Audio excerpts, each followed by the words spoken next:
আসসালামু আলাইকুম। Pile cap ঢালাইয়ের আগে এবং পাইল ক্যাপ ঢালাই কিভাবে করতে হবে প্রতিটা বিষয় আপনাদের সামনে তুলে ধরব। ড্রয়িং দেখে পাইল ক্যাপ ও ক্যাপের মধ্যে কলামের পজিশনের লেআউট নিশ্চিত করতে হবে। পাইল ক্যাপের মাপ চেক করতে হবে।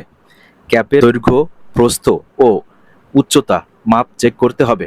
শাটারের চারিপাশে রডের কভারিং 3 ইঞ্চি নিশ্চিত করতে হবে। এক গ্রিড লাইন থেকে আর এক গ্রিড লাইনের সেন্টার টু সেন্টার মাপ ও গ্রিড লাইন থেকে কলামের সেন্টারের মাপ ভালো করে চেক করতে হবে।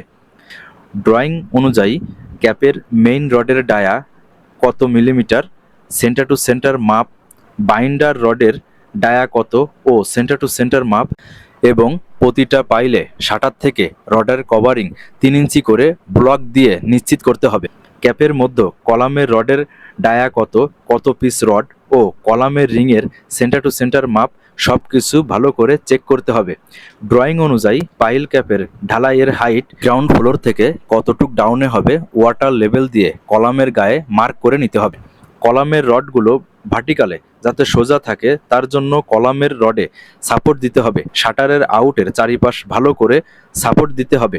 ঢালাইয়ের আগে পাথর ভালো করে ধুয়ে নিতে হবে এবং বালি চালুনি দিয়ে চেলে নিতে হবে। ঢালাইয়ের রেশিও 1:2.5। রেশিও অনুযায়ী পানি লাগে 18 থেকে 20 লিটার। ফেরার হিসাব করলে 1 বস্তা সিমেন্টে 2.5 ফেরা বালি ও 5 ফেরা পাথর।